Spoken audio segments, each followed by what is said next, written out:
All right, I want to call this meeting of the Simpson County Fiscal Court to order. I'm going to ask our maintenance supervisor, Bill Roars, if he would come and open us with prayer, and after that, we'll have the pledge to the flag.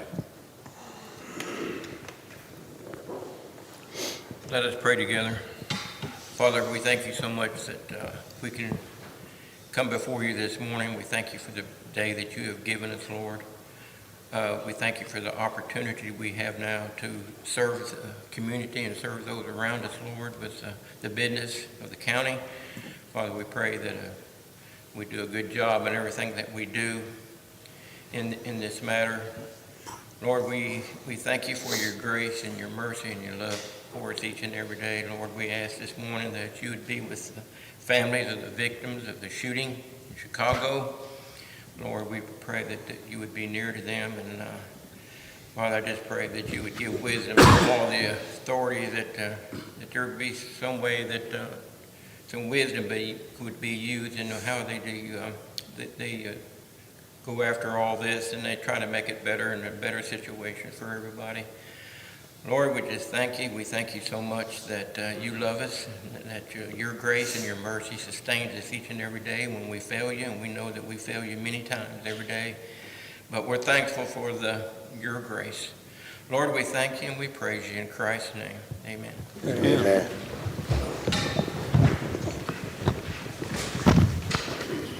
I Pledge allegiance to the flag of the United States of America and to the republic for which it stands, one nation, under God, indivisible, with liberty and justice for all.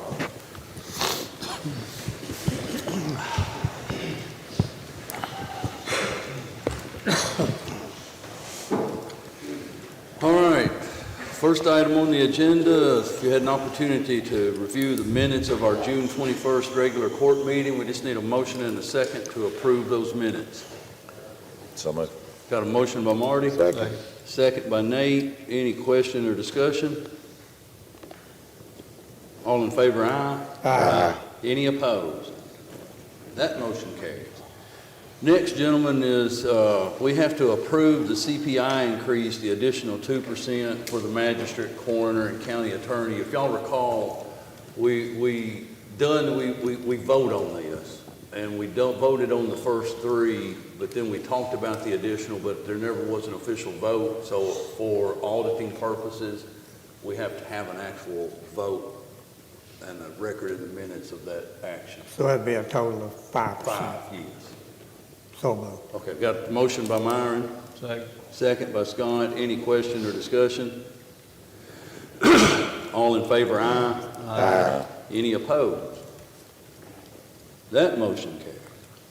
All right, next, we talked about in our last meeting about the gas bonus, kind of the additional payment, but then the question come up about the part-time, because it was part-time and full-time employees. The question come up that we could have in a given month part-time employees who don't even travel back and forth to work. They may not even drive to, I mean, what I'm saying, they may not work in a month's time. Is that accurate, Nicole? I mean, yes. Yeah. So the question would be, do we want to put like some type of stipulation that in that month's time you must at least work 4 days, 6 days, I mean, whatever. Of course, the other question is, this morning at Casey's, gas was $3.91 a gallon. At the Valero across the road, it was $4.09. So, you know, and Murphy's yesterday was $3.99. So, you know, if we're talking $4 and above, how do we determine that? Because right now, I mean, today, and I don't know what tomorrow will bring, but today, you can actually go buy gas somewhere in Franklin for under $4 a gallon. That was left a little open-ended, I thought, but yeah, I mean, I don't know Yeah. the right answer. I guess you but could yeah. kind of do that on the average. What is the average price of gas in That's Simpson what I would County? suggest. Simpson County. And it would still be $4 and above even today, because most of the places are 408 to 409, but you got those couples. So I guess that would be the thing, an average of $4 a gallon. But then the big question is, if you have a part-time employee who does not even travel to work in a given month, I mean, should there be some requirement to how many times you're traveling back and forth to work? Because you got full-time employees that if you've got 4 5-day work weeks, they're traveling back and forth 20 times a month. You could have part-time that doesn't travel at all, or just maybe 2 days, 2 times a month. How many employees are we talking about? I know there's a number, or this wouldn't be brought up. Yeah, I mean, I can't remember that number I gave you all. Let me see if I can find it on here, because she gave it to me. And I'm fine with going ahead and. The part-times were 31. 31. Yeah, but But sometimes- I'm talking about, what's the number of the ones that we're talking about that are not driving back and forth? It varies from month to Yeah, month. part-times are scheduled sporadically, so it's hard to, to tell. We may have some with an hour, 2 hours, 4. We may have some that work, they're filling schedules based on people who are on vacation, and they could Okay. work a full 40-hour week. What if we said any part-time that worked 25 hours in the last month? Would that be all, or do you think it'll be 40? I don't know. We're talking about in a whole month now. Yeah, in a whole month. So you're talking roughly, it In 25 hours, that could be like 2 days yeah. a month that they're working, because, you got the jail staff who's working 12-hour shifts, so. Yeah. But I also think when we do this, if this passes today, we put it back on the agenda for the 1st of August. And if gas has dropped even more, then we can just take it back off. But we can do it for this 1 month, and then if it So if it how drops. long, I do agree that we gotta have some hours attached to that stipend, but how long does this go on? We did I have just a said lot. we review it every month. Yeah, yeah. And the original vote was as long as gas was above $4 a gallon. If it drops as much this month as it has in the last 2 weeks, then it won't be, we won't vote for it next month. We just do this on a monthly basis. Yeah, well, I know we are gonna do Simpson County though, for the, if it's under 4, Yes, yeah, yes, yes. because I know it's 449 in Bowling Green and it was 399 here. So. Yeah, no, we're going to use Yeah. Simpson County as the basis for gas prices. Well, let's just make it simple and say any part-time works over 30 hours a month. Are y'all good with that? If you're What'd you say, part-time Mark? and you work 30 or more hours in a month, you'll be subject to the stipend also? What's the effective date that's gonna go back to? Well, it just begin July. Yeah, it just, No. if July. this For passes this today, month. Yeah, just for the month of July. if this passes, the way I understand it, if this passes today, they'll all get the stipend At the end of the month. at the end of the month, and then August, the first meeting in August, We'll we'll revisit. review it, and if gas is still above $4, we'll vote for it again. If it's down to $3.75, we won't. Have we got some part-timers that are working less than 30 hours a week? A month? Oh, Excuse we me, got a some that month? don't work at A all. month? I mean, we could have some part-time people that don't work at all. They're just on the rolls, so if need be, they could be called. But yeah, we'll have part-time people that may not even work. Yeah. And that was the thing, and I'm not trying to knock them, but I mean, do we want to give them money? They're not even driving back and forth to work, say, in a given month. Are we going to pay someone who's Yeah. not even driving back and forth? And to 30 work? hours in a month is not that much. It's not that many hours. I mean, they'd have to work at least 2 or 3 days or Right. something in a month's time to get it, but. So I'll put that in form of a motion. Okay, so we have a motion to do this for the month of July to cover all full-time and part-time employees who work at, full-time employees covered, all Right. part-time employees who work 30 hours or more in that month, in the month of July. Fair enough. Who is not Yeah. Did you say fair enough or Yeah, second? fair enough. Okay. And second?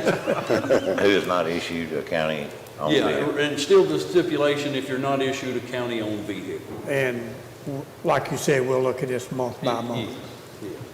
So All right. motion and second, or did I? was Yeah, that- Marty made the motion and Myron made the second. Thank you. And I'm all about gas dropping below $4 a I am gallon. too. Me too. I hope we don't have to vote for this next month. Yeah. Yeah. All right. The other is, if y'all remember in the budget, we budgeted, We didn't. Oh, we didn't vote, I'm We sorry. didn't vote. I'm sorry. So we have motion by Marty and second by Myron. All in favor, aye? Aye. Any opposed? Motion carries. Sorry about that. Thank you, Pam. Now we can move on. All right. We budgeted the trucks for Public Works, but we need to authorize the advertising for bids, to get the bids on out because it's taken so long to get these vehicles anyway. So moved. Pickup truck, yeah, Dump truck already, that was already approved. right. Just send the up Second. So a motion by Marty and a second by Nate. Any other question or discussion? How long Bobby, does it take now to get a pickup truck? The ones we received week before last, we ordered on August the 17th of 2021. Oh, my. We got it in July. Dang near a year. Goodness. Yeah. I'm sorry, I'm having trouble keeping up. And down. Okay. Yes, Thank you. yes, Marty and Nate And make this is for a 20, for one pickup. one pickup. 2023, okay. So you won't get that truck till Till next year. 24, will you? Or 20, well, maybe not get it 23. That's why I thought we better go ahead and order one, just to have in the pipeline. Yeah. All right, so we had the motion by Marty and a second by Nate to authorize for the bid for the Public Works pickup truck. Any other question, discussion? All in favor, aye? Aye. Any opposed? That motion carries. And then next is, we need a motion and a second to authorize the application for the 80-20 funding for the Kenny Perry Bridge project, and along with that, authorize the county judge to sign any and all necessary documents to facilitate that application. How much is the total amount on that, Bobby? For What's the maximum amount of the 80-20? 80,000. 80,000. Yeah. So it's not gonna cover a lot of the bridge. Yeah. Every little bit of help, though. We have to do this before we can go out to bid, right? No, not necessarily, but it's like everything else the state has. They tell you to get it in as soon as you can because there's a limited amount of money, which we've always got. I mean, it's not like in June you might apply for it. Right. Okay. So moved. Got a motion by Marty, Second. second by Myron. Any question or discussion? All in favor, aye? Aye. Any opposed? That motion carries. Next, gentlemen, I want to take this topic back up. I apologize to y'all that when we talked about this a few meetings ago, there was a lot, I guess, of outstanding information that we didn't have. We've gotten a lot more. We've got to address this. We've got to figure this out. And I would say that time is of the essence. We don't have an eternity to determine what we do with the balance of this ARPA money. And it's my understanding, Nicole, we did get that second check, didn't we? We did. So we do have the money. There's a lot of information on the portal. There's information from the current county clerk, from the current PBA. We have Grace Dinkins from the clerk's office here. She's able to answer questions if you have them, or even Allison with the PBA office. She says she just really don't want to talk on camera, but I told her she could get asked a question. And then you'll have to be on camera. And then there's a chain of emails that you see. I emailed the Parks Director because I wanted to get a feel from the Parks Director on what's going on. And I guess the situation is this. There's a lot of things I guess we could do with this money.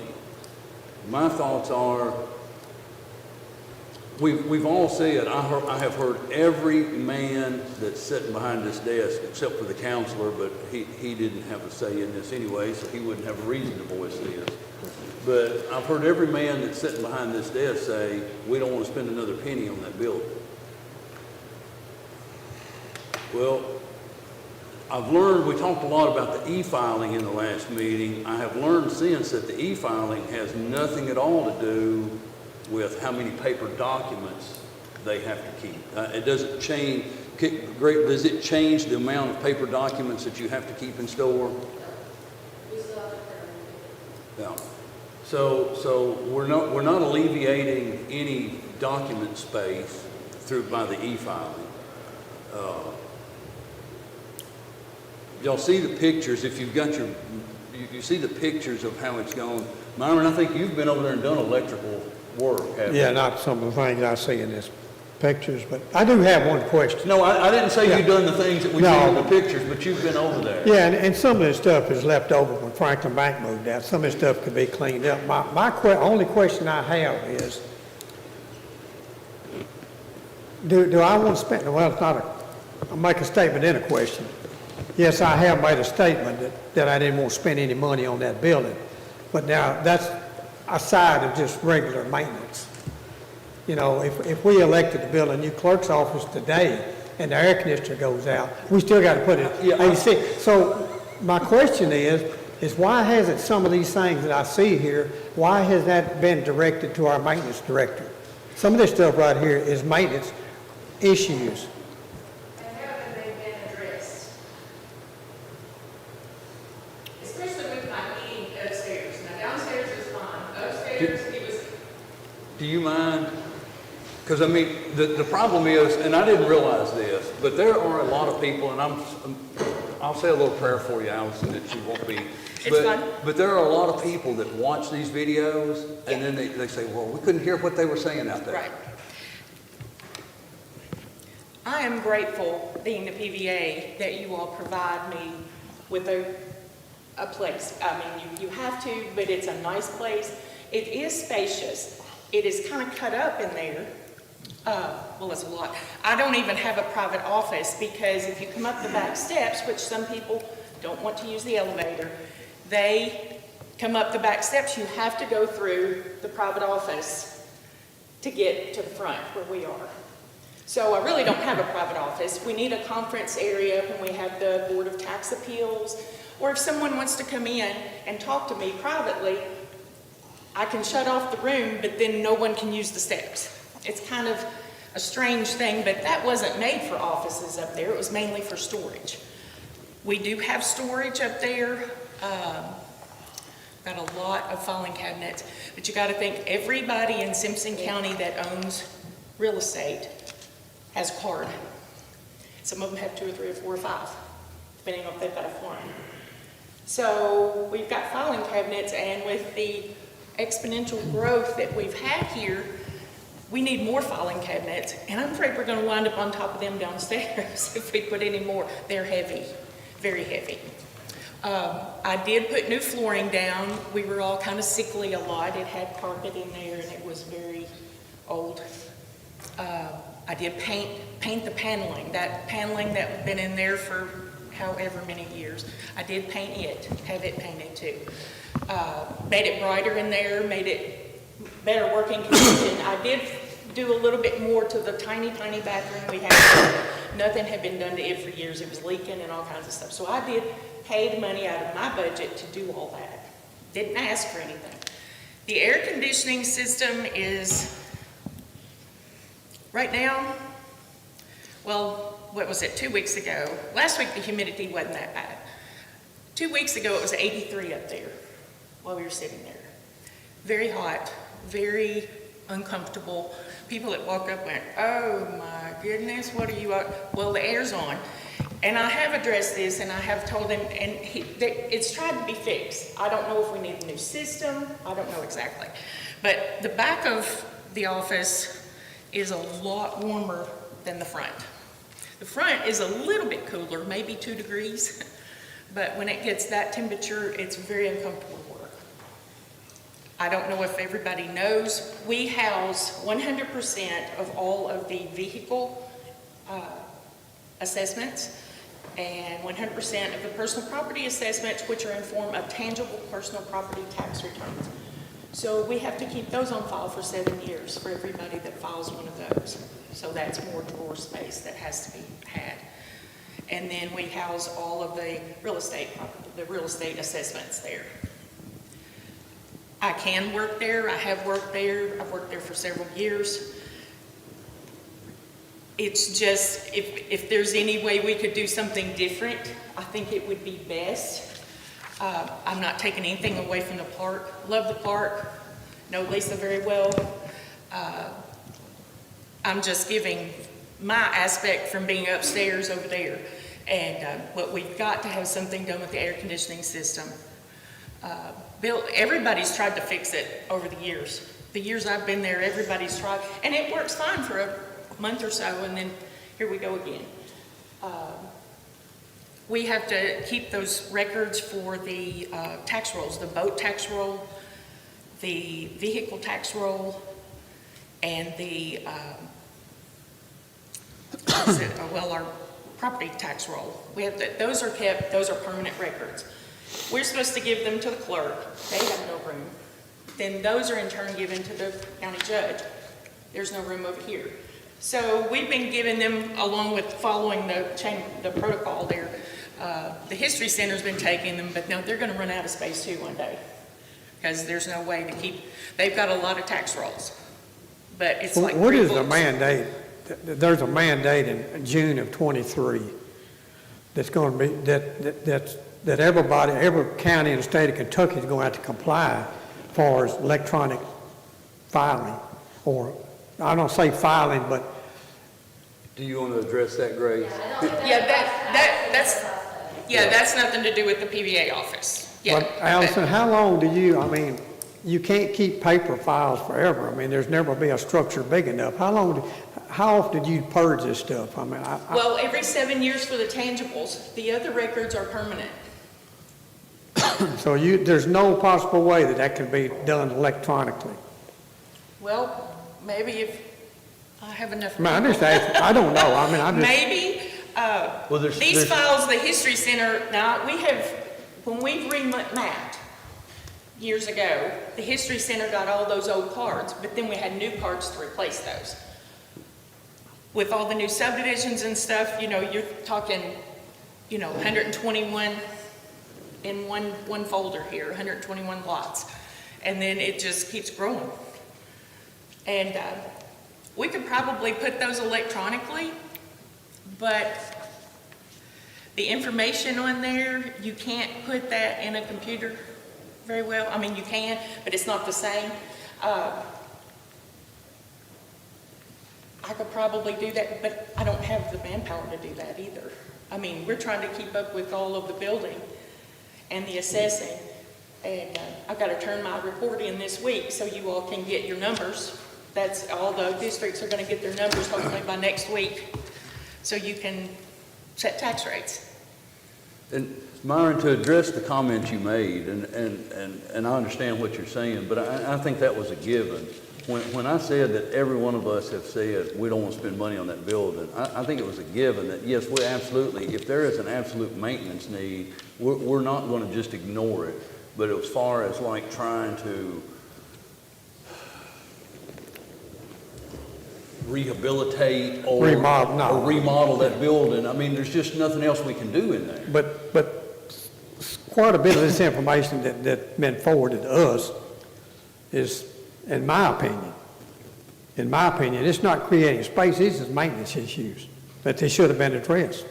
I'm just asking. I don't know that I agree with that. That's fine. That's perfectly fine. But if you got an AZ problem, that's maintenance. Right. Well, it could also be the fact that in an older building, depending on how it's insulated, when it is 90-some degrees and the relative humidity is 80 to 90-some %, it can be very difficult to cool a second story on a building that's not really made. Because, you got to understand, that building was built to store stuff up there, not to have offices and space. Yeah, I don't know what Franklin Bank content was when they did have offices up there. It was storage and there's a little kitchen back there. Yeah. That's what it is. That was what it was. So, I'm just getting up information. Some of the stuff right here. The point being, we might could put a brand new heat and air unit up there, and the cooling situation could still be the very same in this kind of heat. Well, since I've been on the court, this is the first time I've heard about an AC problem. It could have been. I'm sure it's been existing. I just hadn't heard about it. Well, it's I just hadn't heard of it. 20-something years, I said something about it, or Pam did back in the day too. It's not, like I said last week, it wasn't as bad. It got up to 78 in there. But today I dropped the temperature down to 70 this morning in hopes that it would help it a couple of degrees. I don't know. This week's going to be tough. There it is. Any more questions? Grace, do you want to address the e-filing since? Yeah. I'm gonna assume that Beth has sent you this. that we Yeah, it's on the portal. I made copies just in case so y'all can see everything. About the e-filing, what that is that is just a way to cut down on like postage and mail. So instead of different lawyers' offices, title companies mailing us all these documents, they can just kind of drop it in like an inbox, and we can check it right there and either accept it or reject it. And because typically if we reject something, we turn around, put more paper in it with the information of this is why we're rejecting it, put postage on it, and have to mail it back. Sometimes it takes a week, sometimes it takes months for us to ever get those documents back. But with e-filing, what it is they can send it to us. If we reject it, sometimes we can get it back in that same day with the things that need to be fixed, or we can get it back that same week. That doesn't change the fact that we still have to file it, and we print those after they're filed. We do have to print those books because we have lots of local people who come in, and even out of state, out of county people who come in to look at those records that don't have access to the online records, because we do offer those, but not everybody has access to those. Especially, we get a lot of Tennessee companies coming in since we're right on the border, and they come in and they don't want to pay for the online access because they don't need it for a long period of time. So they want to come in and look at the books. So we do have to print those. And then if there ever was an issue with any electronic, with the computers and the public systems that we have to print the books because we have to have a backup for people to look at those. And there are lots of people who don't want to look at the computers. They want to pull the books. And then also we have 3 public computers, and there are several times where there's more than 3 people in our office to look at public records. So they have to pull the books because there is no other option because all the computers are full. So we do have to print those books. Well, just so you know where I'm coming from, when I go to conferences and we talk to other counties and we talk to people in Frankfurt, they indicate that over a period of time that our clerk's offices are going to need less space because of the electronic filing that they do. So I listen to that. I'm listening to everything you're saying this morning. I understand what you're saying. But it's like a double-edged sword. I'm getting information from 2 different directions. Well, we talked to 3 separate counties, and I'm not sure how the e-filing can relate to printing the books. Because I know you can't keep this paper forever. We couldn't build enough structures to keep it. Some of it, we're obligated to keep some forever. I realize that, I but mean, please don't take this the wrong way, because I mean this to me, you, and all of us. That's fine. I know in our finite minds, it's hard to understand how in the world can we keep this stuff forever. I don't even know why we have to keep it forever.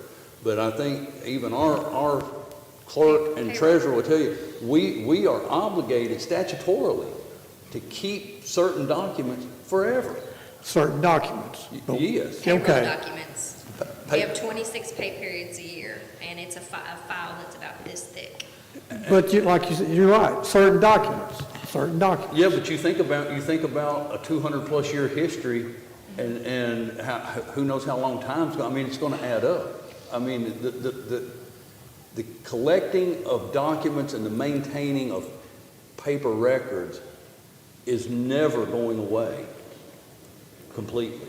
At some point in the future, I think we'll have to build a building just for storage. We might have to build just like a concrete block building, or I mean some kind of building just to put storage. I mean, we've got so much stuff stored on the floors up here. The floors, am I right or wrong, Bill? They're literally about to fall in. We're going to store it on the roof?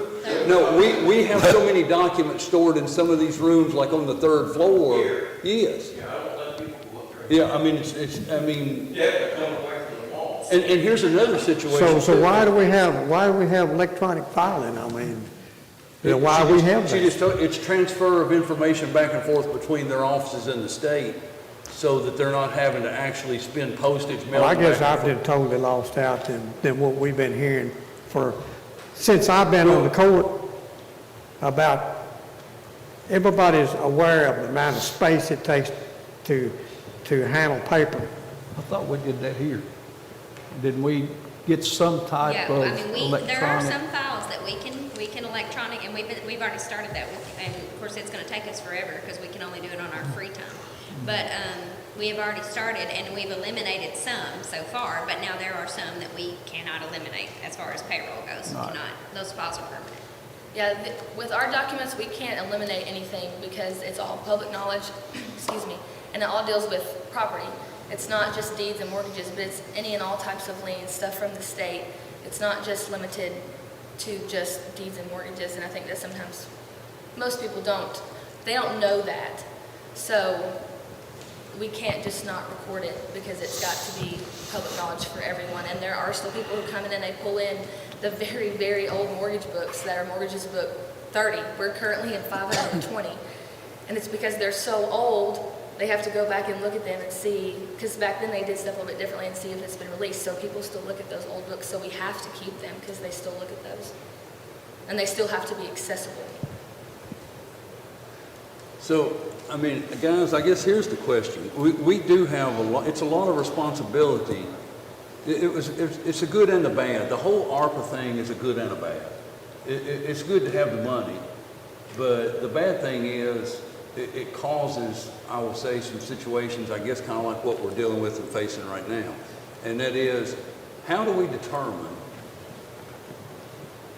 what is our, I don't know how we really determine what is our greatest need, because every need is great. If you're the one that has the need, it's great. I mean, I don't care what you need. If it's your need, it's great. I don't care what you need. If it's your need, it's great. It doesn't matter, but every need is great. But we have to try to weigh out, what can we do with this money that the entire community will have use of?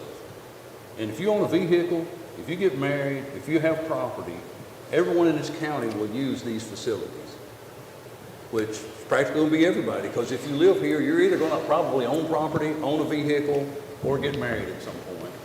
And I don't know what all else y'all records you may keep. The point being, the building is not good, and we have the money to do something. And I think there's a misconception that if we do this building, we can't help the park. I don't think the two are mutually exclusive. The park, I've talked a lot with the city manager over the past week. You see the email that I've chained back and forth between myself and Lisa. And, some of the highlights, I mean, like, she highlighted one of the things when I asked what are some of your immediate concerns was a dog park is one, press boxes that are in poor repair need to be replaced, and then the long-range plan is replacing the ag building. I don't know if she means by replacing the ag building, if she's talking about some kind of community center type deal when they do that.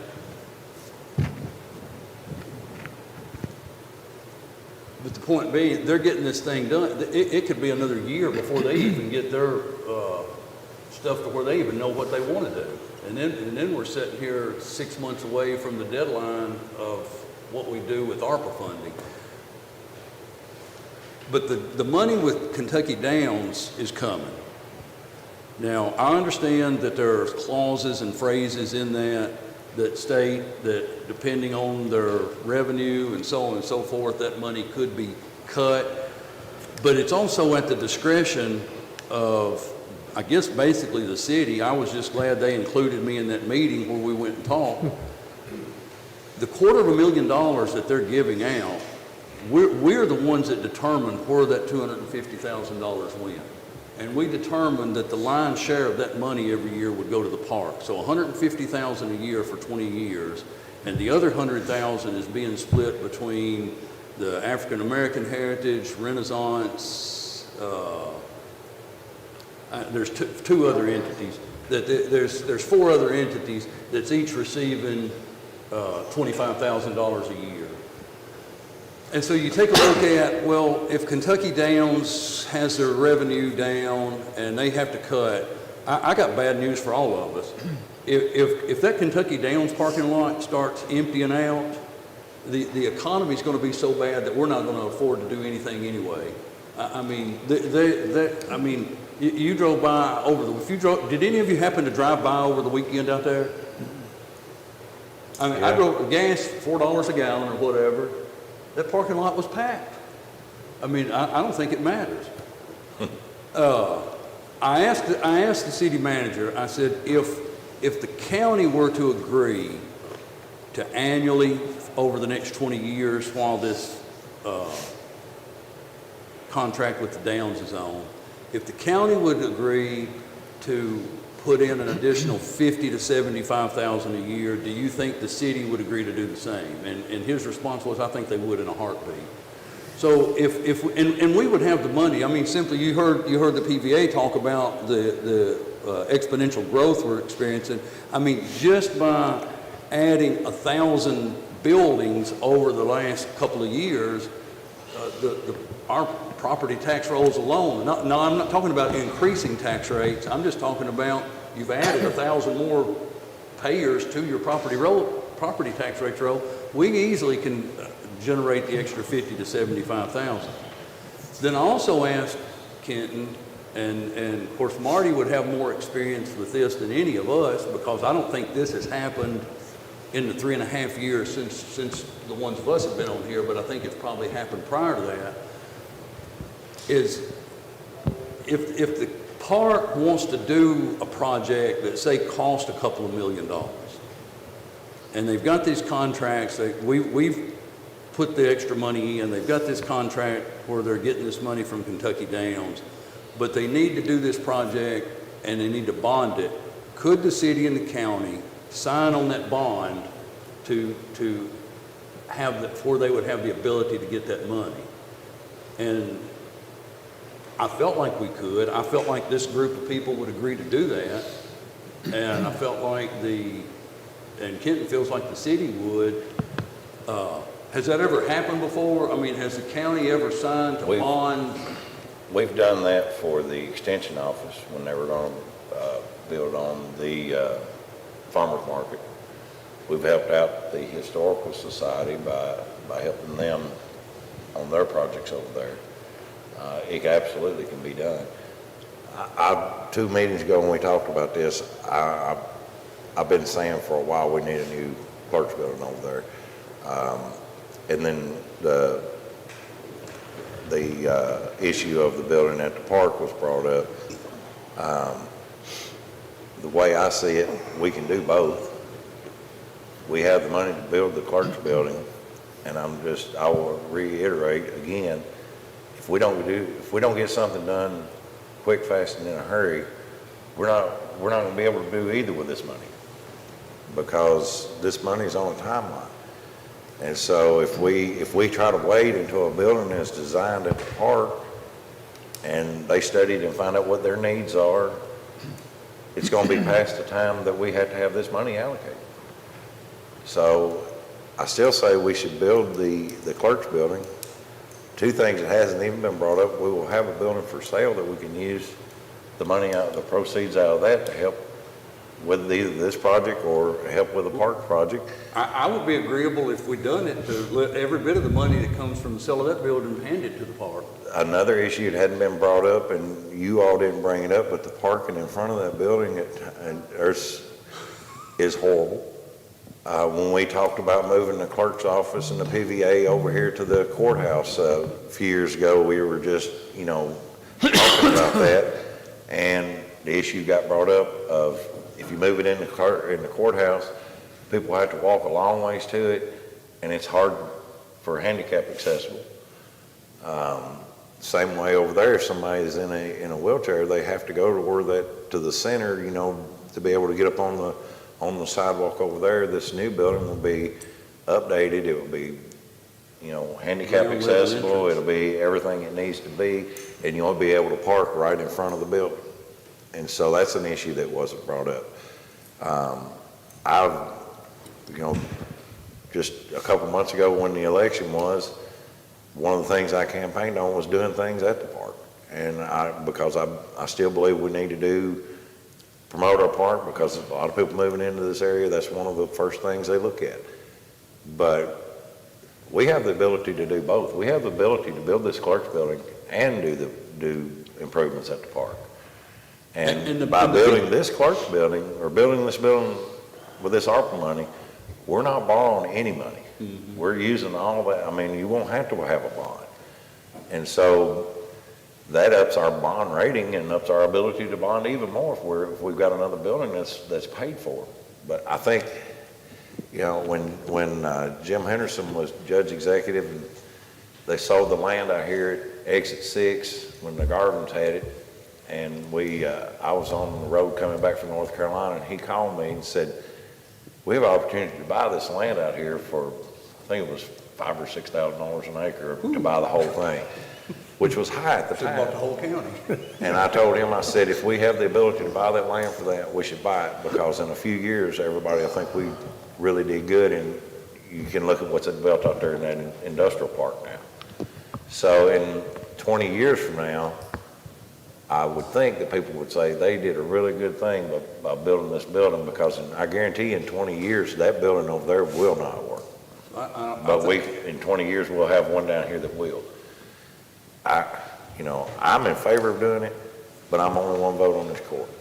So that's And I agree. all I can say. I don't think, and I agree, I don't think the two are mutually exclusive. And I think everybody up here understands the need, I think they do, for the clerk's building.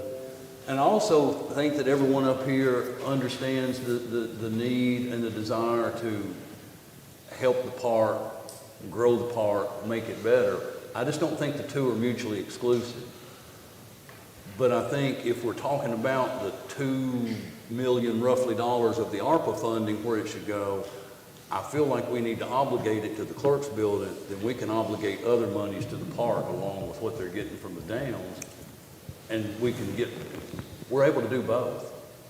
I don't understand how anyone can see we're not able, but we're able to do both. They're not mutually exclusive. It's not like you can say, okay, we can put this money in the park and then we'll just have to worry about the clerk's building later. Well, the problem is, come on, Bill. The problem is if we worry about the clerk's building later, then we're going to be back into a bond payment. We're going to be, and if we're doing this, if we're looking at, Myron, you're in the construction business, you know this. We don't have enough ARPA money right now based on those prices that our architect give us. Do what? There's not enough money according to the per square foot price that we've got on the clerk's office. There's not enough money in ARPA to completely. It's pretty close. It's pretty darn close. Well, But the problem being, if we put this off and we wait 4, 6, 8 years, what you're going to do for the $2 million range is going to cost you in the $4 million range down the road. And then you're going to have no option but to bond it, because it ain't like we can just bank this ARPA money and collect interest on it for the next 6 or 8 years. That's true. We can't just bank it. But I just don't think I think the discussion between the clerk's building and improvements at the park do not have to be mutually exclusive discussions. I think they can be both. It's just, how do we get there? And I think we've got a good plan to get there. It's just. I want to address the court on some issues that were just brought up. First of all, I've been here going on 8 years, and I've never, ever not addressed an issue that's been arose. Never. And it's always been in a timely manner. I either do it that day. If it's late today, I'll do it the next morning. I had no idea that it was 83 degrees up in that building. And it would have been nice if somebody had called me and let me know, because there is enough air conditioning up there to bring it down. We've had some issues with freon leaks. We've had 3 issues with drains. The drain pumps are burning out because one of the drains installed evidently is not big enough. And I want to be able to address that. I want to put a new drain system in for the air conditioners.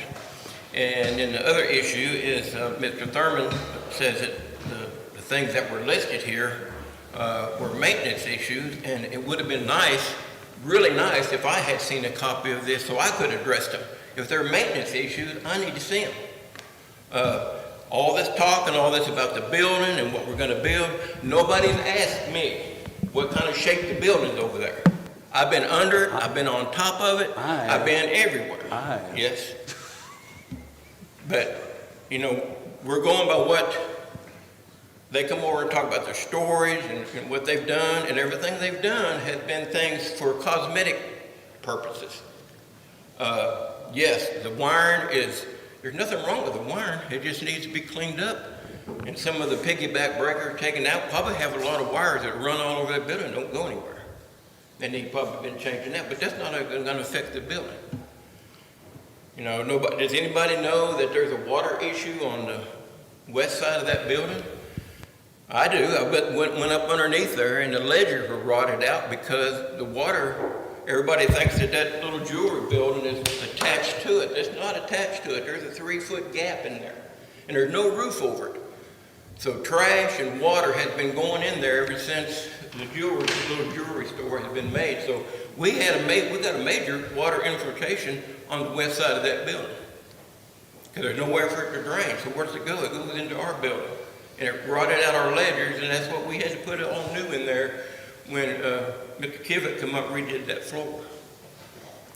But my thing is, I will address any maintenance issues that come up. I always have, always will. But I need to know about them. I don't like to come to court and sit in court and somebody says, you know, we had to deal with 83 degrees. And usually everybody calls me. I guarantee you when the air conditioner don't work, they call me. I had 140-something people in the circuit court last week, 75 degrees in there. I had 8 tons of air conditioning. I did all I could do. I had them wide open. I couldn't get them down because there was 140-something people in a room that, you know, with 8 tons of air conditioning. So I would just like to be notified, and we can address some of this stuff, and we can talk about the building, but nobody's included me. Except Mason has asked me stuff about the building. And I'll say, Bill, the pictures that we've got here, because I don't do maintenance. I'm not even going to try to do maintenance. But I know a little bit about construction and house building and how things should be and look. Some of the stuff we're looking at in that picture is just stuff that I don't think there's anything that can be done with it. All right, so I haven't seen them. They were not sent to me. Because like I said, if there's something on that list that I could address, I will address. I addressed the leaks on the roof. I can tell you one thing that I've got going over there right now. I've got one set of light bulbs in the bottom hallway that's not burning. That's what I know. That's what I know myself. And I don't want to take a ladder in there for 2 light bulbs. I want to wait till I guess maybe 1 or 2 others go out, then I can take my ladder in there because I have to bring the ladder up, take it in the building, set it up before they open. So, I mean, if I know about this stuff, I will address it, but I can't address it if nobody calls me or texts me or let me know. I think, to me, the biggest question on the building, to me, this is just the building itself, is can it accommodate the clerk's office for the next couple of years? Yes. Can it accommodate the clerk's office for the next 10, 20, 30 years? Absolutely not. Is that building really a good building? And I think the answer to that is probably not. I mean, it's an okay building, but it has needs. Well, I mean, I just had the roof, we had a leak. Right. When they went up there to do the roof, I asked the roof guy, I said, what we got up here? He said, you got a real good roof. But the time for the limit on the roof has already expired. Yeah. He said, but I will give you 5 years on that roof. It's a rubber roof. He said, it's a good one. It's not in really bad shape. But he knew when it was put on, and he said, it ran out of time. It's really, the time for it to be replaced has already passed. But he said, I'll give you 5 years on that roof. The first floor, half of the first floor next to the elevator has been completely replaced with floor joists. The other side where the ladies sit, they only had flooring put on top of what existed. And we've tried to add IT, Ethernet connections and stuff like that for the phone. We've tried to do everything that, that's been needed over there. The downstairs air conditioning, I've never been over there. It's not been 70 degrees in there. And there had been some issues on the second floor, but like I said, I have no idea that it was 83 up there. Somebody needs to call me. If anybody has any questions about the building, I'd be glad to let you know. Bill, the number I remember hearing a few years ago was to do take those electric wires out you're talking about and to do things that needed to be done to that building as far as the mold issues and the thing that needs to be done to it, whichever several on that list. If I remember right, was that number somewhere in the $100,000 to $150,000 range? I mean, I don't know what was addressed in that issue. They were talking about to pretty much do everything on that building. If you had to put a roof on that building, you're talking about some money. So, and I by no means am saying that building is a bad building or is ready to fall down or anything like that. I'm not saying it's falling down. But I'm just saying, if I were, what we were told by a former clerk was there was really no room for expansion in that building. And see, I can't address that because I don't know what But they need. that's what we were told, there was really no room for expansion in that building. And then that number of, it seems to me it was 100 to 150,000 is what, and I may be wrong on that, but I think that was the number that was given to the fiscal court.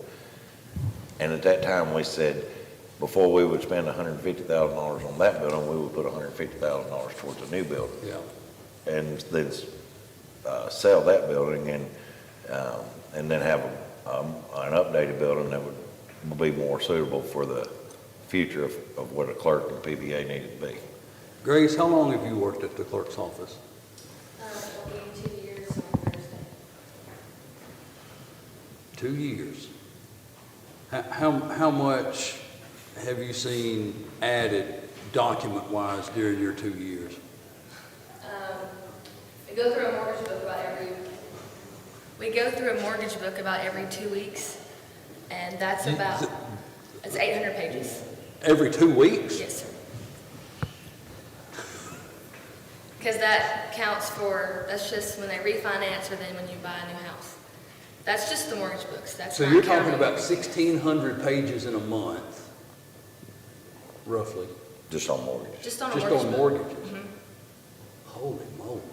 Well, remember now, a few years ago, a mortgage was like 4 pages. If you just sign a note at the bank, it was 3 or 4 pages. And that's like, you'll pay this. Mortgages, I can And tell now you it's- from personal experience, when I first started, back in the early to mid-90s, a mortgage was maybe 2 to 3 pages, 4 tops with Now the notaries. now it's 100. Now it's So- like 20 to 25. They average about 20 pages. Like, for example, like Marty, we get stuff in on you quite often. And so if there's a form, typically they're smaller pages from like 6 to 8, but that's not the majority of what we get. It's just everyday people coming in. And that's just the mortgage books. It's not counting the liens, the fixture filings, the deeds, the master commission deeds, the notary bonds, everything we get from you guys, we have to file all that too. The So that's just wills, the mortgage book every 2 weeks. the wills you have to get. Wow. Wills. I know there's other things that I'm not thinking of either. All right. Well, there's no need in beating this horse anymore, but I will pose a question here, and this is a serious question. And I don't want anybody to be upset. I don't want anybody to be angry, because we have got to figure this out, and we've got to get along to do it. But if the consensus of this court is still as it was a couple of meetings ago, that we're not going to spend that ARPA money to build that building, then the question is, exactly what are we going to do with that money, and what exactly is the plan to take care of the clerk's building down the road? Because I've said time and time again, I don't think they're mutually exclusive. I think we have the ability to do this building, and I think we have the ability to help the park But if we shovel if we shovel the remainder of this ARPA money to the park, then we do not have the ability to build this building without a bond payment again.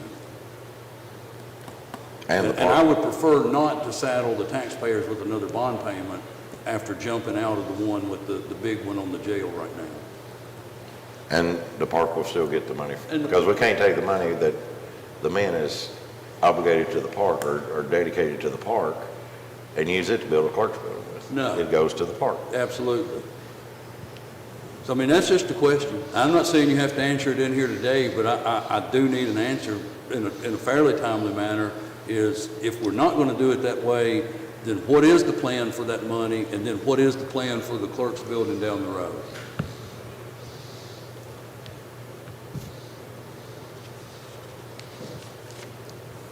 I'd say we need to figure it out pretty sooner than later, because we've got to get this money, we've got to get, if we're going to do this Clark's building, we need to get it bid out or get to, let them study it, because it may, I know we was talking about 9,000 square feet, but after they go over and talk to them, And it it may may not turn out be. to be 7,500 square feet, so. And the gentleman that we originally talked to, just so you two know, if we do get to proceed down this route, they're going to come and sit down and talk with y'all and say, what are y'all doing right now that works in this building? And what are you doing that really doesn't work well? And what are your needs to expand and grow? I mean, it's not that the court is just going to say, hey, that's the building we want, go do it. I mean, I don't know what the needs of the clerk's building and the PBA office are. So, anyway, gentlemen, that's the task at hand. I mean, we got to know.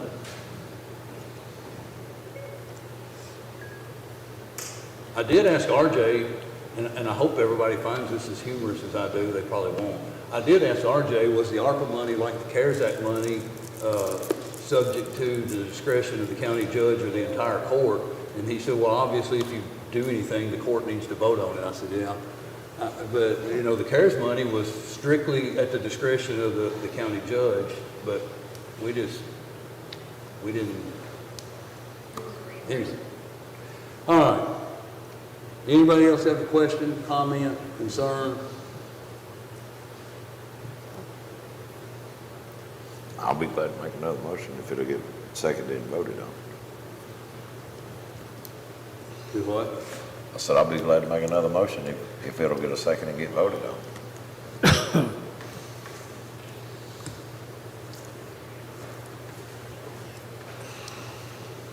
Do y'all need more time? I mean, that's fine. I'm not voting for it today, so whatever y'all want to do. it's fine. Today or at all? I'm just Well, I'm just curious. right now, no. I'm still out. Well, then what would be the plan? I'm not trying to stir up anything, but what would be the plan? I'm just, and we can't discuss it privately. We have nowhere else to discuss it but in a Well, public why meeting. can't we use ARPA money for a park instead of this, and we can bond this? I'm not saying we don't need this eventually, but why can't we do that? Okay, we could, but why would we want to put a bond on the taxpayer for a building that we don't have to? Well, either way, you're gonna have to do that. If you build the clerk's office, then how are you gonna?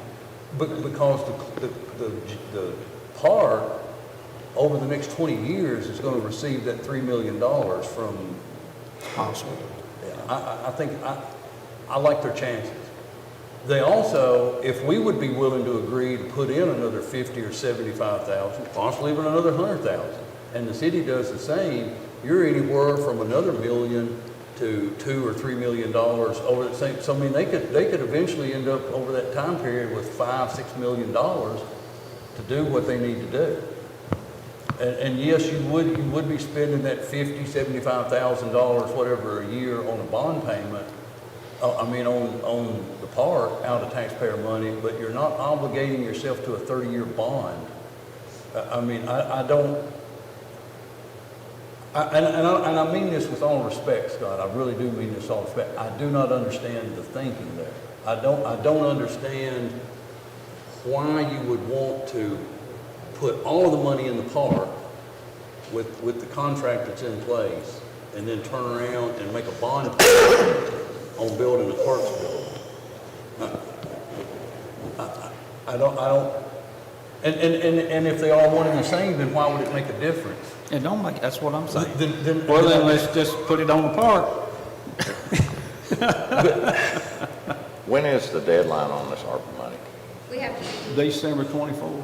it has to be obligated as far as what you're gonna do by 2024, December of Yeah, 2024. December of 2024, And it has to be fully spent by December of 2026. Right. Yeah. But that's where I'm at. And if you got 3 to do it, I'm good. You know, it's gonna take, if we get back to the park, we talk about the community building or whatever it's gonna be called or whatever. It probably would take the monies, whatever we receive from Kentucky Downs. I've read that contract. I mean, there's not, that's what their intentions are. Now, I don't even know if you could go to the bank with that intention. I don't know, maybe you can. But it's gonna take quite a bit of money just to operate that facility, probably everything that Kentucky Downs is gonna give the parks. It'd probably take every bit of that just to operate that facility after it's up and going. Well, that money can't be used for operation. Or even putting the furnishings in that building. That money that they're doing is only Capital improvements. contracted by capital expenditures, not operational costs. And it'd be the same way. I mean, if we were sitting here with, I mean, okay, let's say we just had unlimited money.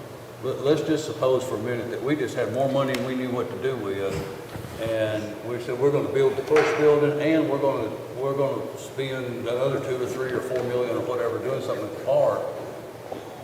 How are we gonna operate it? That was the whole discussion that was centered around the aquatic center 4 years ago. It's like, yeah, it's nice to build it, you don't have the money to build it, how are you gonna operate it?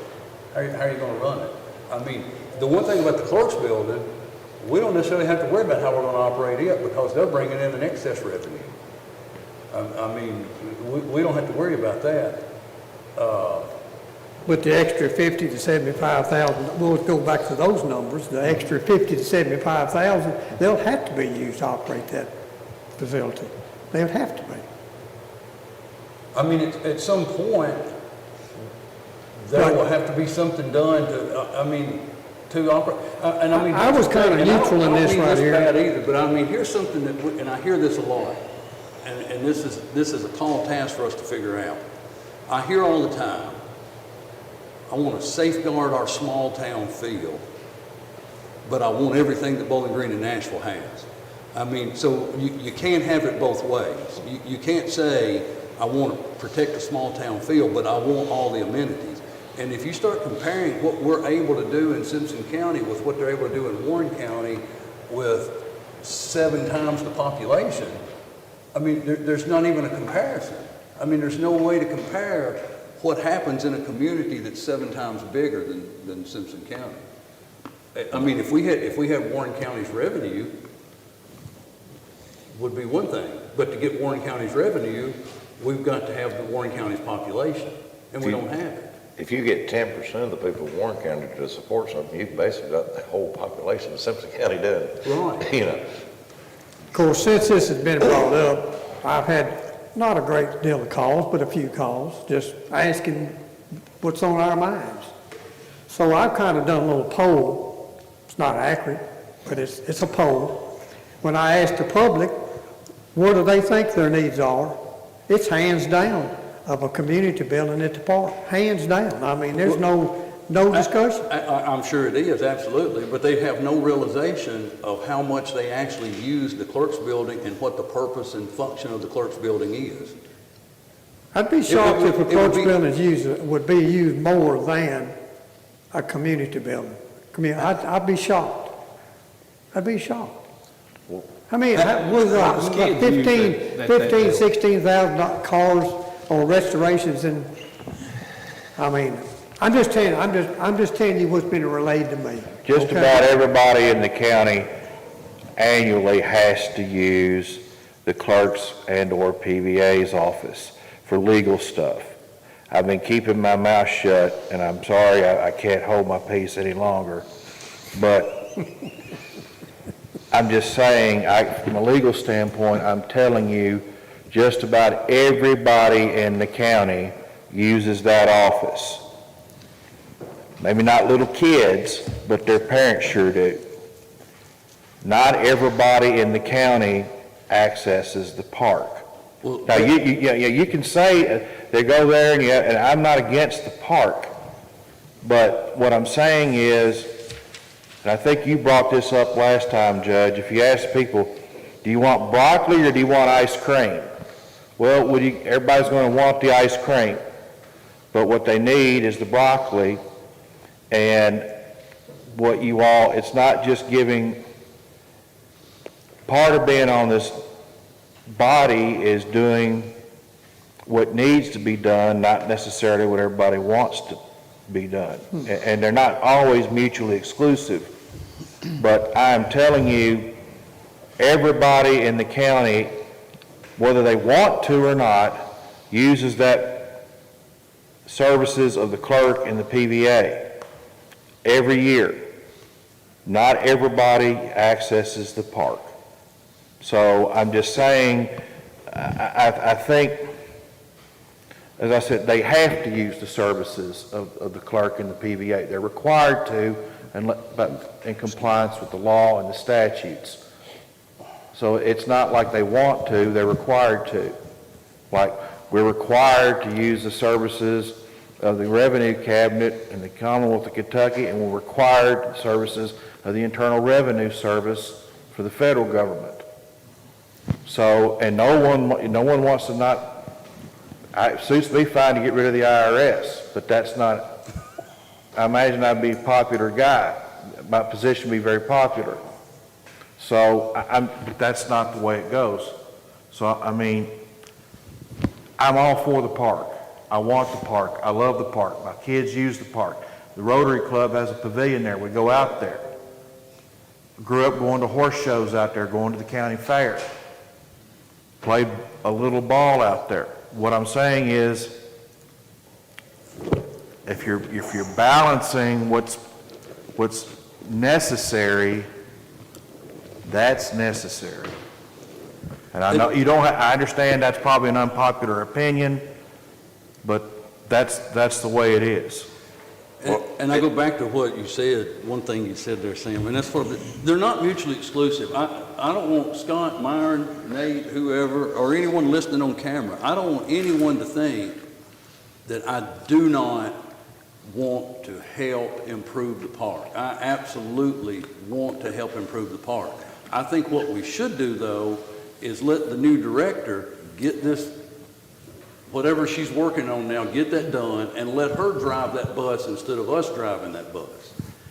And I think that we should obligate the county money on something that we are solely responsible for, which is the clerk's building, rather than, again, entering into a joint venture like we did with the city on emergency communication equipment, which I think was absolutely the right thing to do and probably was the most important use of that money. But here with the park, we don't have the sole responsibility for funding and taking care of the park. That's a joint responsibility with the city. So let us jointly fund it as we can, but use the remainder of this ARPA money for something that the county is solely responsible for without obligating the taxpayer to another bond payment. And I think we can do both. I honestly think we can do both. But I think we should use that money that we have for county responsibility and then use any excess revenues to help bolster the park. And I applaud the city for putting together the contract with Kentucky Downs, because the park, the Renaissance, the African American Heritage, they were all bleeding losses in bingo money, because who wants to play bingo for $100 a night if you can go out there and win $180,000 on one of those pari-mutuel wagering machines? And so I applaud the city for putting that together and working out that sewer deal and saying, hey, we'll help you out if you'll help out some of our 501c nonprofits here. So I just think we can do both. That's what I was saying all along. I'm not saying build a clerk building, not do nothing in the park. I'm saying do both. Right. Because we have the funding from out there to do the park, and we have the ability to pay for the clerk's building. So that's where I'm at. I think Judge would say something.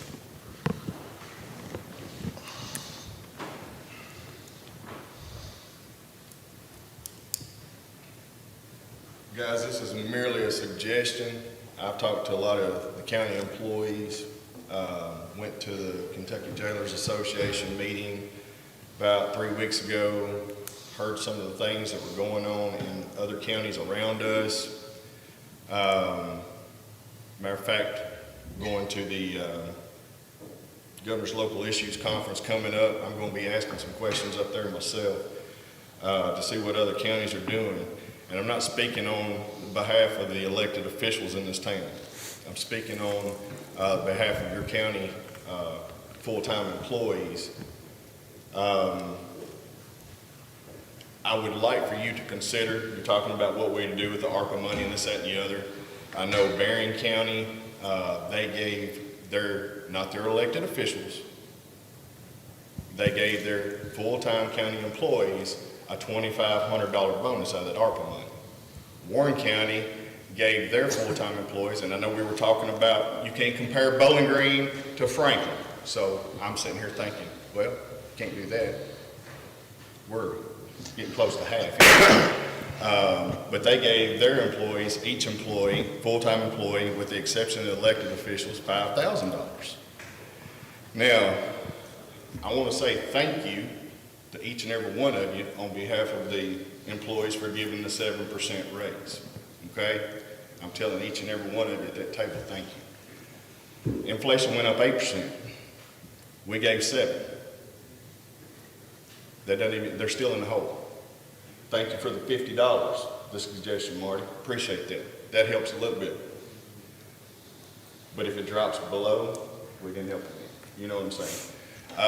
So I would consider, I would appreciate it if y'all would consider telling these employees, thank you, one time. Whatever that amount might be, if you could consider it. Just tell them thank you. This is free money through the government. It's federal money. There's no free money. You know what, I agree with you, Mason, but you understand what I'm saying. This is money, unexpected income, or monies, and, it can be used at y'all's, decision, however you want to do it, but you're asking for suggestions.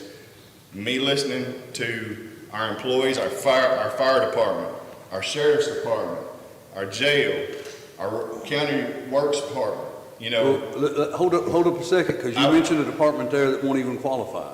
The county road. No. Fire department. Yes. Let me Okay. explain something. This discussion has been had internally in the office. It has been brought up by the former county clerk. The problem to use this money for employee stipends under ARPA regulations, and the county treasurer, correct me if I'm wrong here, because she's probably listened to as much, if not more, of these funding regulations than I have. If you had departments that were on split shifts during the COVID and they weren't, they would not qualify. We had the fire department and the clerk's office both on split shifts, so they would not qualify. You have to have worked during the COVID period in the office 100% of the time. Yeah. So that's going to eliminate. That's the whole point of it. So number Those one. people are coming to work in a peaceful place. How is Warren County and Berrien County doing? They're probably. They must have not did split schedules with their staff. Yeah, I guess it depends on how they Everybody did scheduled it their staff differently. and what they was going on. I'm just asking, I do not know the specifics, I just know that Yeah. they done it, I know the city, they were letting their guys take off, X amount of hours during COVID and this, that, and the other, and, we made it through COVID, we saved a lot of money, and all I'm saying is, Thank you, I mean, it's just a suggestion. Y'all can take it and do what you want to, but it's out there and it's out there publicly, so. But it's been out there, nobody has said anything about it, I guess they haven't brought it to you, so that's what I was. Yeah, doing. no, And that's all I believe me, got. I've heard it, but and I'll just be honest with you on how I feel.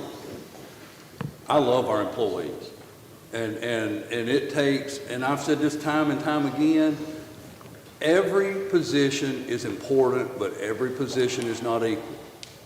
I mean, you can't say that the firefighter is an equal job to the fire chief. Not saying the firefighter is not important, but it's not an equal job to the fire chief. You got guys on the road crew that bush hog and do whatever they're doing. It's important, but it's not an equal job to being the road supervisor. Every job is important, but not all jobs are equal.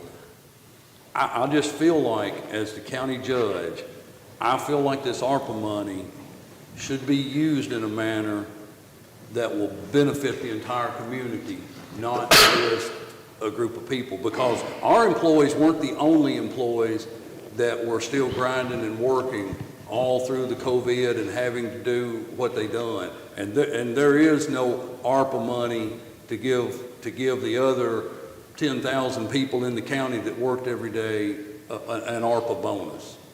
I mean, I would do whatever we could for our employees that we can do annually, year in and year out.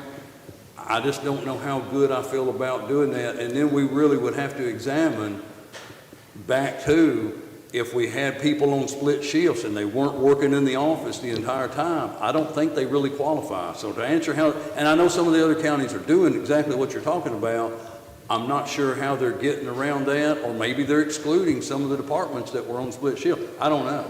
I've not talked to them to find out what the ins and outs are. Jody, you made my point from the forum. If we just said we got $2 million to spend and asked everybody, we'd have spent about 30, 45 minutes. If we just said, here we go. But we would have nothing to show for it. I mean, given a few employees a raise, they would have that money for a little bit. But building a capital project in the county for the community would show for years. I wouldn't talk about a raise, I was talking about like a one-time thing like that. Giving them the one-time bonus would last for a little bit. Building a capital project for the county. And I'm talking about the clerk's building and the building at the park. Building that is something that the people of the community would have for years. And I'm not disagreeing with that either. So, Yeah. you were asking for suggestions. Right. I was giving you a suggestion. All right, thank you, sir. Let's do this. I think it's pretty obvious that where at least two of us stand. I think it's not as obvious maybe where three of us stand. I'm going to ask y'all, would y'all either come and talk to me or get more information from Grace or Allison, something, because we're going to have to take this back up in the next meeting or two. And we're either going to have to proceed or we're going to have some kind of plan. All right. If you had an opportunity to review the cash transfer, I need a motion and a second to approve the cash transfer of $5,468.01 from the federal grant fund to the general fund. So moved. Motion by Scott, Second. second by Meyer. Any question or discussion? All in favor, aye. Aye. Any opposed? That motion carries. Now, if you've looked at the budget transfers, we need a motion to make that whopping $244 transfer. Hold on, Mason. Got a motion by Myers? Second. Second by Nate. Any question or discussion? All in favor, aye. Aye. Any opposed? That motion carries. If you had an opportunity to review the bills and claims, we just need a motion and a second to approve the bills and claims as presented. So, Is that Marty or Nate? Get both. Nate, both of you? All right, so Nate made the motion, Marty seconded. I heard everything on this side. My hearing's still not the best. So we got a motion by Marty, a second by Nate. Any question, discussion? All in favor, aye? Aye. Any opposed? That motion carries. Okay, I need to clarify, because I thought I had it one way. So Marty made the motion. You originally said Nate and Marty, then you Nate- flipped Nate it. and Marty. Well, they both, Nate and Marty. Nate made the motion, Marty seconded. I'm Okay, sorry. okay, that's the way I read it. Thank you. Grace, thank you. Allison, thank you. Reports, I just want to say, we all rode in the parade yesterday, and it was hot. It was hotter than the 4th of July. But it was a good parade, and so I want to commend all the people that were involved in organizing it, getting it together. They've done a great job, and it was a lot of fun. Always fun to participate in county, community events, so on and so forth. Had a lot of calls about the burn ban, and I tried to explain with the video that Sean Gregory and I done, that it wasn't targeting fireworks, but obviously you have to light or ignite fireworks. Had a lot of people calling, messaging yesterday, has the ban been lifted? And I'm like, well, we've only gotten spotty rain. I mean, down here like in the heart of the city, in this part of the county, it hasn't rained more than sprinkles in probably 5 weeks. Thankfully, there were parts of the county Saturday that got some rainfall, but guys, we're in desperate need of some rainfall. Some farmers are in desperate need of rainfall, and it is extremely, extremely dry. And I'll let the chief, if he wants to, talk about how dangerous setting a fire could be. But you don't have to, but just understand, as dry as it is, setting anything to fire could be extremely dangerous right now. Oh, you come, yeah, you go ahead and just get it out of the way, and then I'll finish mine. Yeah, so we did, it was over the weekend, I guess, we did have a little shower of rain, and immediately, some people went out and burnt some stuff that they were trying to, and whether the rain was okay, it was just, the timing wasn't the best. So just because we have a little bit of rain does not mean, it has alleviated our problems. Typically what we see is we will have a little bit of rain. Yes, stuff does get wet. That does not mean that the ground has absorbed the moisture. So you don't have the fuel moisture in it. It will dry out very quickly, especially with a little bit of wind. And actually, we have in the past experience where we get a bunch of rain, substantial, like an inch or two of rain, and then folks go and burn the next day, and the field is on fire. But guess what? It's so muddy we can't even get in there to it. We've got trucks stuck, or we've had to have tractors. We've had tractors get stuck trying to get the trucks out. It just creates a little bit of problem. So please, I understand everybody, that they may have that pile they want to get rid of, but please just, exercise some caution. And if you can put it off, put it off. I looked earlier, there's a chance of rain just about every day this week. Who knows, Let's hope we get it. Obviously, that's subject to change at any given time. But yes, we are still currently under the burn ban, and again, we need significant rain everywhere. I know we had a decent rain the other day in town. I got home and it was probably stopped a mile from my house. We didn't catch any of it. So, and that's true throughout the whole county. So. All right, thank you, Chief.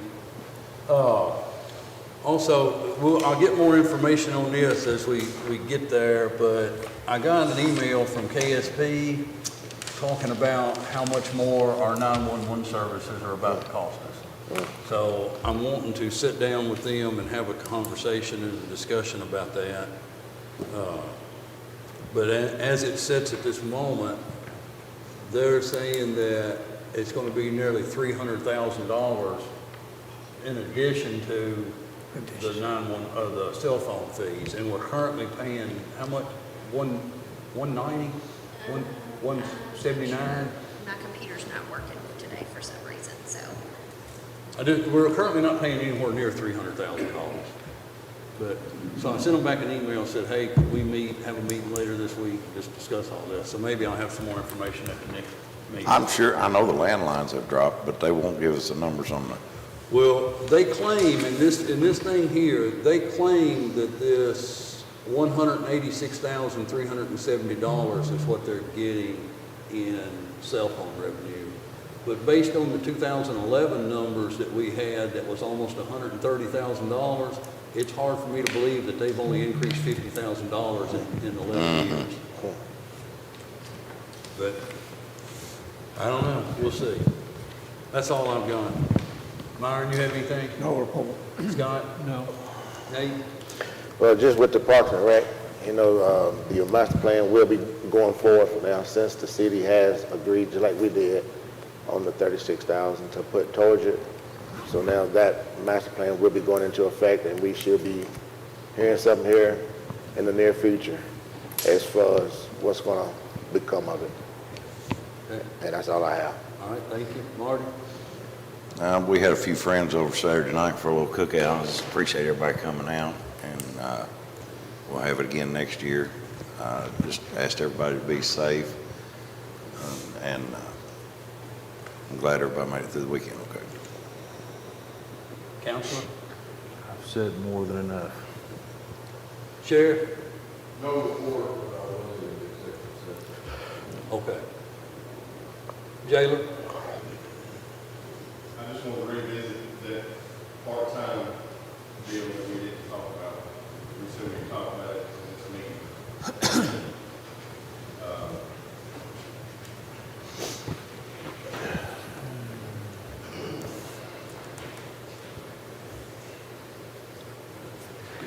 We talked about, last meeting, we talked about especially part-time deputy. And we said we revisited this meeting. I just want to know what y'all's thoughts are on that.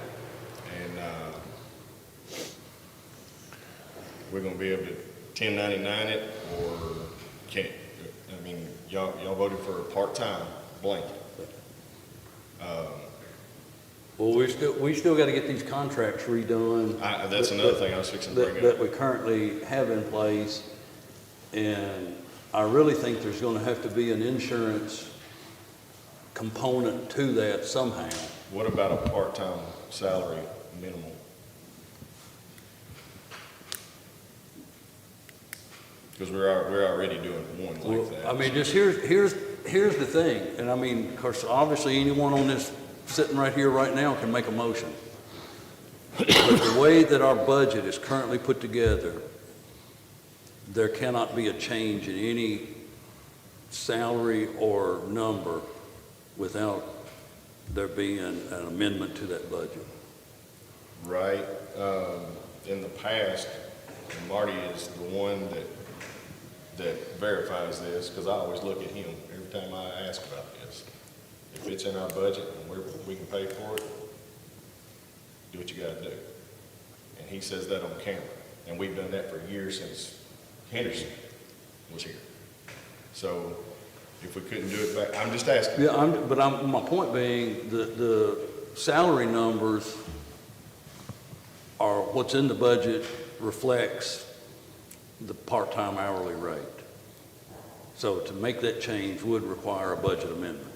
Okay. Because there will be, is there money there today? Yes, there will be there today, but it won't be at the end of the year. We're $468,000 under our budgeted amount for the year. 217, I got the numbers in my pocket if y'all want to know the penny.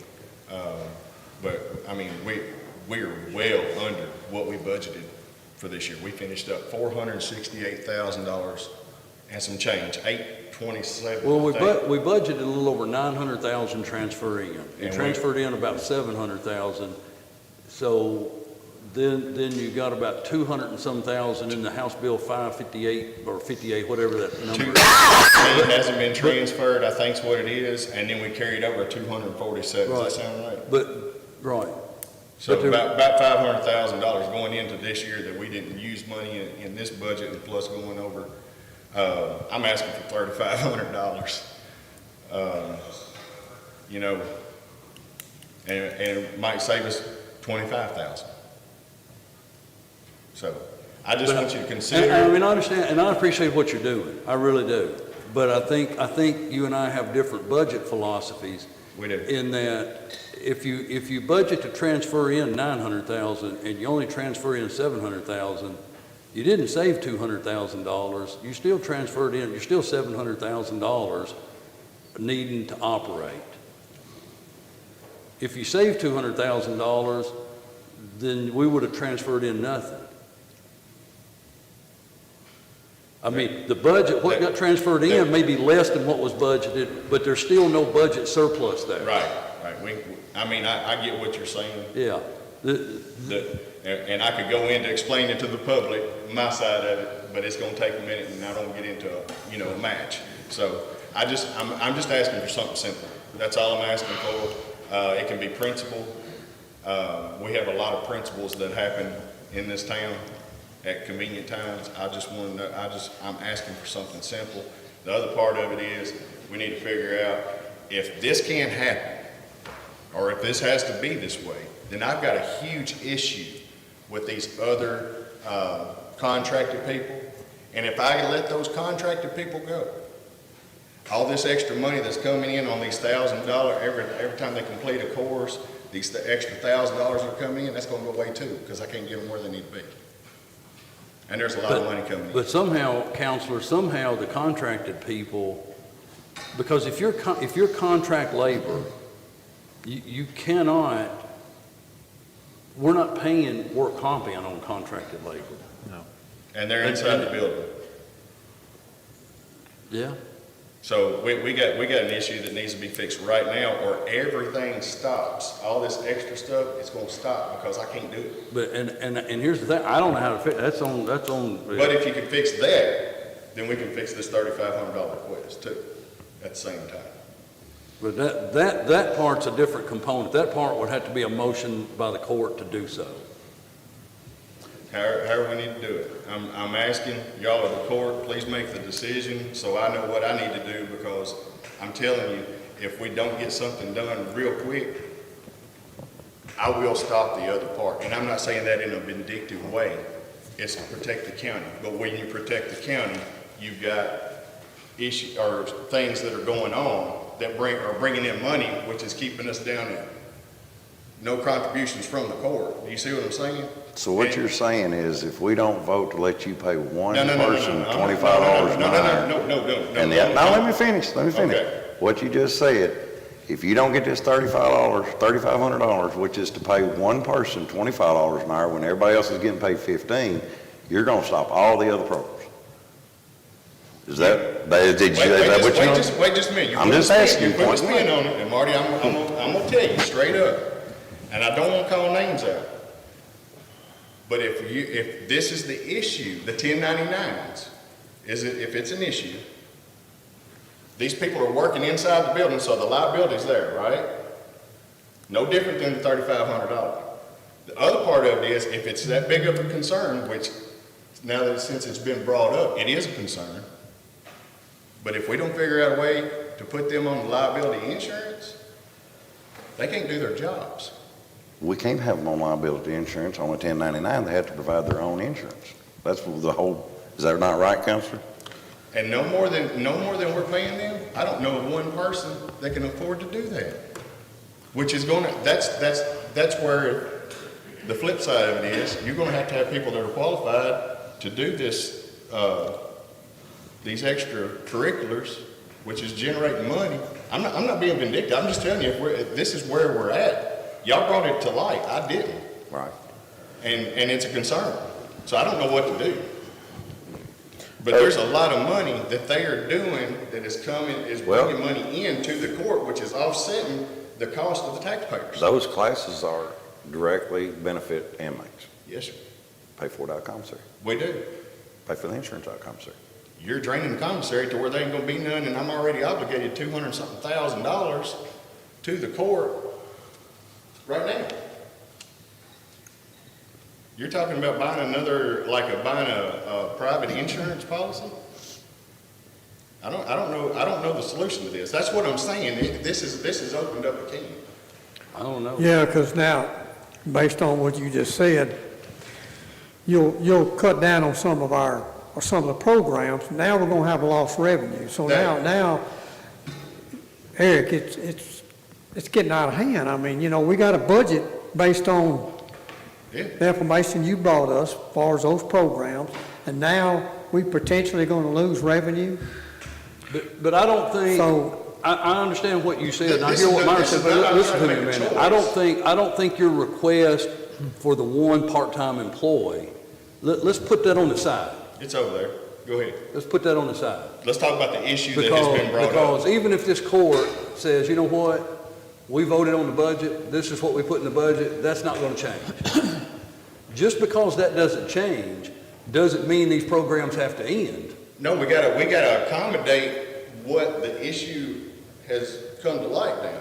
And if I had the answer to that, I would have already fixed it. This is legal counsel here. I don't know what has to be done to fix it. Or even if it has to be fixed. I don't know. I don't know the answer to that. Yes, sir. Counselor, can you chime in? I've been trying to get a word in edgewise here unsuccessfully. The fix is one of two things. Either we change the existing contracts to require them to have, private insurance. And I don't know, I'm just saying, I'm giving possibilities. Neither one are very palatable, but these are possibilities. Three possibilities. First possibility is you throw your hands up, say to heck with it, terminate all the contracts. You lose no one really wants that because the programs are beneficial to the inmates. No one disagrees with that, especially me. But there is lost revenue. Second possibility is that you change the contracts to put a requirement in there where they have to have insurance, private insurance. I'm not in the insurance business, but I would venture to say that would be almost cost, if not completely cost prohibitive to the person involved. Well, I'm just saying that's possibility number two. Possibility number three is tear up the contracts and hire them on under the county umbrella. Make them part-time employees. And then that way they're under the county umbrella, workers' comp is paid, they have the option of having health insurance however that works. But those are basically your three options. I didn't say any one of them are palatable. You've got a choice of evils here. And I'm just saying, I don't think you can do a hybrid. I think what you're going to have to do is figure out the least bad option and go with that. I will help you and the fiscal court, like I always do, whichever decision. I'll talk it through whichever you think is the least bad one, and I'll see what you think. I'll think about it and see if I think you're right or not. Some of this stuff you're going to know a whole lot more about than I do. And then I will help you affect that, whether it's the fiscal court, the jail, or both. I'm just saying, I will do this. Now, I've talked to Brent early last week, or maybe late the week before. I was gone nearly all week. My family took a trip. And so I got back in time to go to court and then had other stuff, and then the holidays popped up. So I'm ready. I told them to send me an email on the contract people, and we'll try to sort it out. I'm ready to do that. Just y'all contact me and let me know. We can't sort it out here, but I need to talk to you guys. That kind of goes back to what Marty was saying. I don't mind doing that, but paying what we're paying and the people that are already trained, because they have to go through the training before they can instruct and all that stuff. You know, I can see where this is going, if we did do that. Well, the monies that are tacked on for the insurance and the FICA and all the matches and all that stuff, I know this court is going to turn around and go, well, you need to pay for that out of the commissary, which goes back to, we're draining that commissary, because I'm putting more out of that commissary in this general than ever in history, ever. 200,000 plus. I mean, you're gonna drain it. It's gonna go down. It's gonna go down to nothing. There's roughly $500,000 in there now. No. Well, hold on a second. There's about 400 something thousand in there. Wait just a minute before you get me sidetracked. And we're in the process. We got tagged on with the auditor on how to what's obligated to the inmates, what's obligated as profit, and this, that, and the other. We worked on this Thursday and Friday.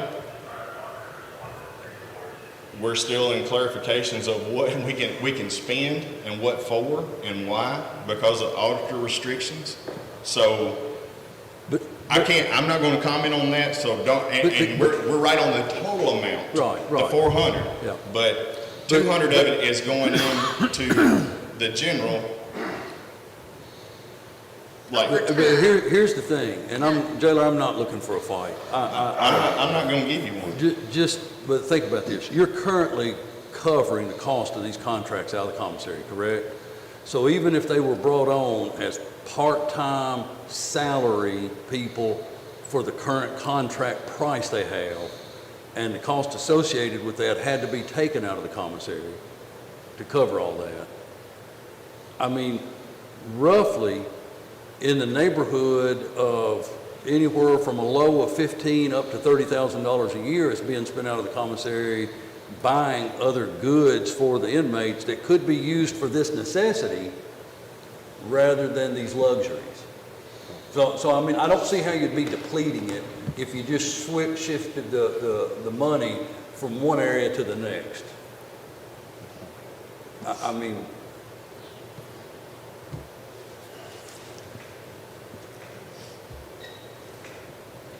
okay. We're not going to argue about this. No, I don't want to argue. I tell you what, that philosophy is no different than me handling the jail and the jail business and you handling the court and ARPA money. There you go. It's no different. Well, you got a different view. Yeah. I have a different view. We work together. We'll make it work. I just don't know how to make it work. I don't want to get in a spot to where I can't make it work. That's where I'm at. Okay? Good enough. All right. But I do want to revisit this specialty employee. I don't think that is an unreasonable request at all. I don't think it's unreasonable at all, Eric, and just send me an email and we'll sit down and try to, Okay. well, at least we will try to hash out what we can, okay? Fair enough. Thank you, Court. Okay. Thank you. Bob, anything with emergency management? It'll be hot this week, be careful. Yeah. Carter, anything planning and zoning? Uh-oh. I'll take that as a yes. Real quick. Bobby and I have been discussing, we've got 3 projects that have intersected, impacted situations that could be in the county. From time to time, Judge, you and I have had discussions about how Bobby and I both need the ability to reach out to an engineer for a second opinion. All I'm asking is the court to consider this in terms of an impact fee or something. We can talk about it later. But we need to be able to levy this fee like I do in the city through Public Works. It could work very similar. But we've got 3 projects right now that are in the pipeline that are definitely going to impact County Road and intersects with the state road. And I've had to reach out to the state to get help and opinion, and it's starting to get in a situation where the engineers for the developer are questioning why I'm leading it out to the state, whereby if I had an engineer for the county, I could reach out to that individual, looking out. So that's where I'm standing right now. Carter, do I understand that when there's a project inside the city limits and there's a question about like how the engineering will work, you have someone you reach out to? Yes. But that fee is added to the bill to the person that's making the request? That's exactly right. And so your question is, would we be okay with the same thing happening if there's a project happening in the county that you need engineering work looked at, that we assess that fee to that Yes. project? I mean, it makes sense to me. If it's your project, you should cover the cost of it. I think there should be an impact fee put on for so many years for,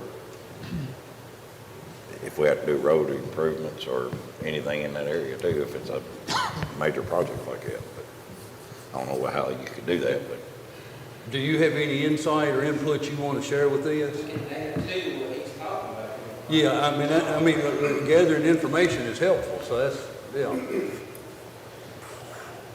Just in the past, there have been some developments done in the county that, like road construction in a subdivision. And Carter and I have looked at it and we've agreed that, because the county actually has no standard to build these by. And we've agreed that because of the traffic, in some cases we felt like the city would eventually take them over. We've told the developers to go by those standards that the city has set for their road construction. But we're getting into some situations where I don't think those are enough. We need some professional detail work done. I mean, I can go tell you to put so many inches of dense grade and fabric and so much asphalt. We're talking about some issues now where they're going to have a couple hundred cars going from county to state. The state's going to have a say on some of it. And we need someone that can have some professional skills. So Carter, John Doe comes in. They come in and they want to fill out an application for a development plan or whatever they're doing. And you know that you're going to have an engineer take a look at this. When they're filling out the paperwork and paying the fee for all of that, you just add that fee to their documentation at that point. We would, basically, how we work with the city is that there's the three areas in terms of the checklist of the city. We've got water, sewer, and, what road improvements need to be done. We have an engineer that looks at these plans, and then they have to pay for those fees before we go.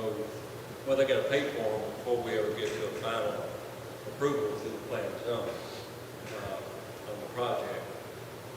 This same checklist could be condensed whereby it would fit the county's need. In other words, the check doesn't come to the plan and zoning to the city. Obviously, it goes to Public Works. Same thing, he would make a check payable to Public Works in that regard in terms of the road. I could see this working, it'd be a condensed list, not so much elaborate as what I use for the city, but it could be a condensed one whereby we would get a second opinion to take, the county's assets in that regard for the road that's impacted. Things like turning lanes, widening of the road. We have one such road that's east of town that the city came in and was going to take over. The developer's going to be developing that. He's going to bear the expense of making that road wider and putting the curve to one side. But I feel like that if we address this in regard to that road, if we had an impact, we would say, you're going to have to bring this out to cover the traffic. There's a lot of these roads that intersect that you have a breaking line where it goes from county or city to state, city to county, for that matter. We need to be able to have that unique line across there where if it's impacting the county, you need to pay this fee. If it's impacting the city, it's pay this fee. we don't have that ability right now. I'm just thinking down the road, I've already got 3 projects that's going to impact the county road in some way, that now's the time to be discussing this and thinking about the direction.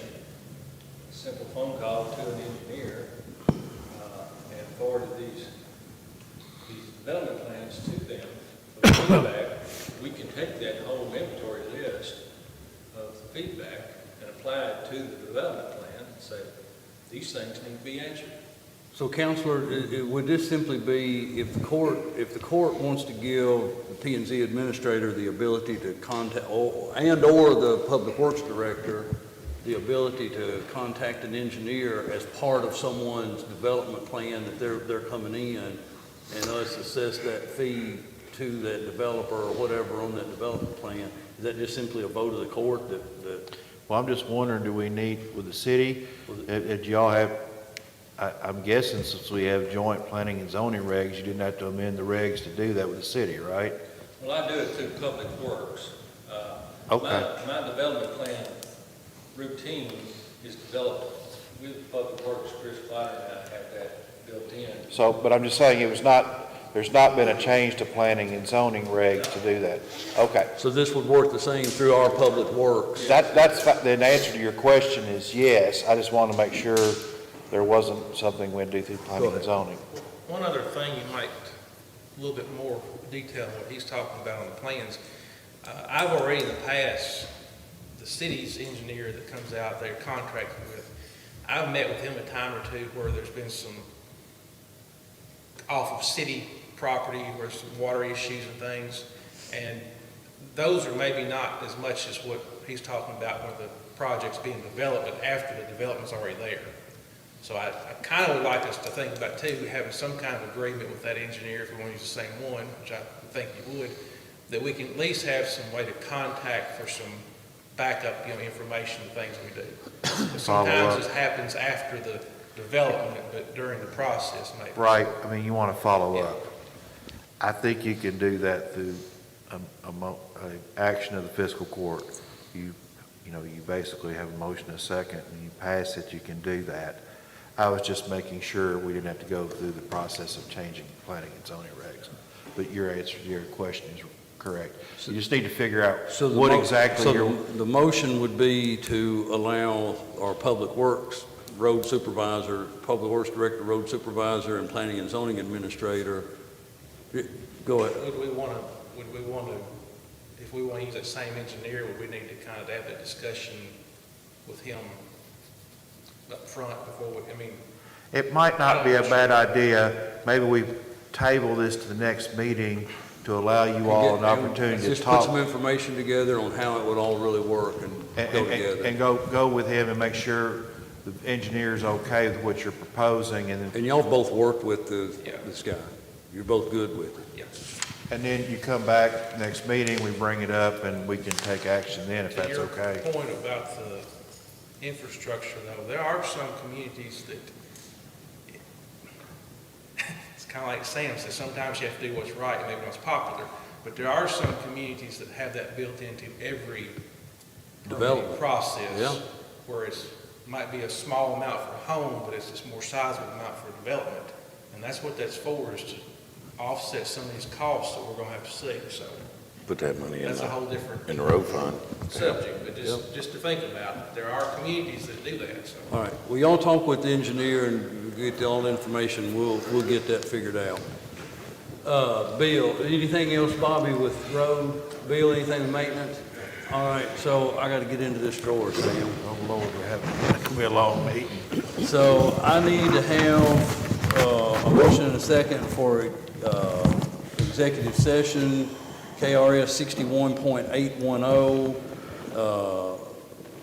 paragraph C, discussion of proposed or pending litigation against or on behalf of the public agency, and paragraph F, discussions or hearings which might lead to the appointment, discipline, or dismissal of an individual employee.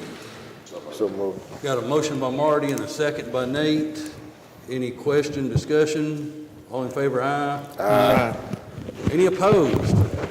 That motion carries. We'll take about a 5-minute recess.